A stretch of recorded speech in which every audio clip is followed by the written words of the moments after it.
અમદાવાદમાં અતિ ભારે વરસાદ બાદ રસ્તાનું ધોવાણ થઈ ગયું છે। શાંતિપુરા સર્કલ પાસે ખાડાનું સામ્રાજ્ય છે। ગણી ન શકાય તેટલા ખાડા જોવા મળ્યા છે। તંત્રએ પેચવર્કના નામે ખાલી માટીનું પુરાણ કરીને સંતોષ માન્યો છે। હવે બીજો વરસાદ આવશે ત્યારે આ માટી વહી જશે। મુખ્ય માર્ગો પર વાહન ચાલકોને ભારે હાલાકી પડી રહી છે।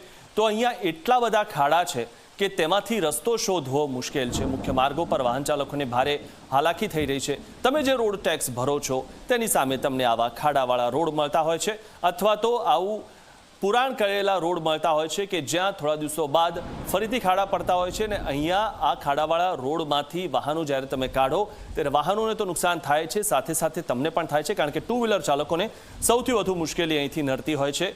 ફોર વ્હીલરમાં પણ ઘણી મુશ્કેલી અહીંથી નડતી હોય છે। વાહનોને પુષ્કળ નુકસાન થતું હોય છે।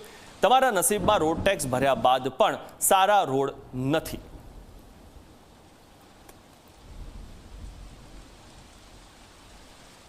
દર વર્ષની એક સમસ્યા જે હંમેશા યથાવત રહે છે એ છે રોડ ઉપર ખાડા પડવા।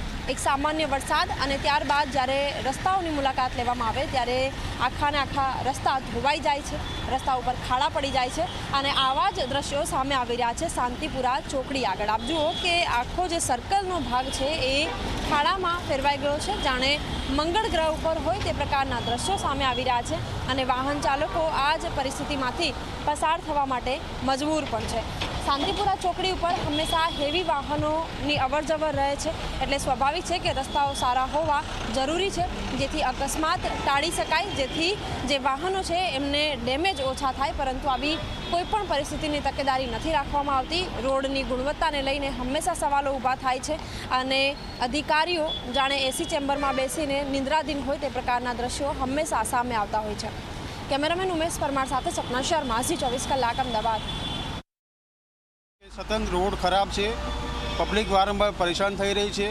જ્યારે પબ્લિક ટેક્સ ભરી રહી છે, વાહનો જ્યારે નવલે તેનો ટેક્સ ભરી રહી છે, રોડ ટેક્સ ભરી રહી છે, તો પછી રોડ ખરાબ કેમ છે એ જવાબદારી તમામ સરકારની છે। તો સરકારે આ ધોરણે શું પગલાં લેવા એનો સુધી કોઈ નિકાલ નથી।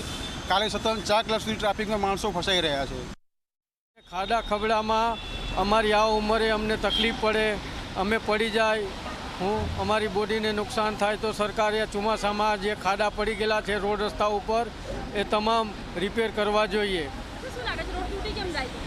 રોડ તો ચોમાસાના હિસાબે તૂટી જાય છે અને બીજું કે રોડનું કામ નબળું હોય એની હિસાબે પણ તૂટી જાય છે।